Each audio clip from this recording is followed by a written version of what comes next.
Welcome back. Let's get you some international updates now. President Trump has now announced a 3-day ceasefire between Russia and Ukraine, starting from today till the 11th of May, saying that both sides meanwhile have agreed temporarily to halt fighting and carry out large prisoner swap.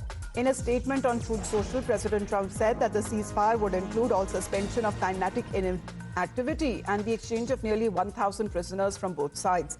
As the US president says that the request was temporary truce was made by him, and he has now thanked President Putin and President Zelensky for agreeing to it. Fire the Ukraine-Russia war. Do you anticipate that will be any longer than 3 days? Could be. I mean, it could be. It'd be nice. I'd like to see it stop.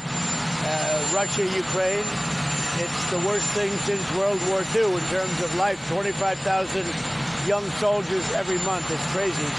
So it could very well be. You announced a 3-day ceasefire in the Ukraine-Russia.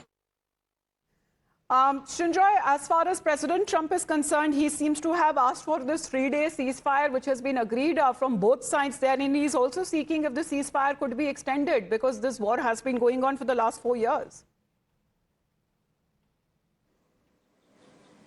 Yes, 3 days of ceasefire is better than nothing. It's breathing space. And this is particularly important for both sides because both sides have been losing men.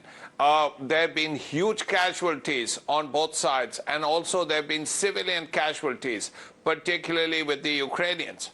But now this ceasefire should become a permanent ceasefire. Let's not forget what Prime Minister Modi had said, that the 21st century is not a time for war. And this is what he told the Russian president, Vladimir Putin. Now, this ceasefire is very important because at least it's a ceasefire for 3 days. And in these 3 days, there can be an opportunity to work towards a longer ceasefire, perhaps even a permanent ceasefire. And if that happens, that will be a major development, because this is something that has been going on for 4 years. And the casualties, if you calculate dead and wounded Russian and Ukraine, could exceed 1 million. Yes. Can you imagine 1 million casualties there, including dead and injured? And that's a huge amount, plus civilian casualties, plus destruction of the cities.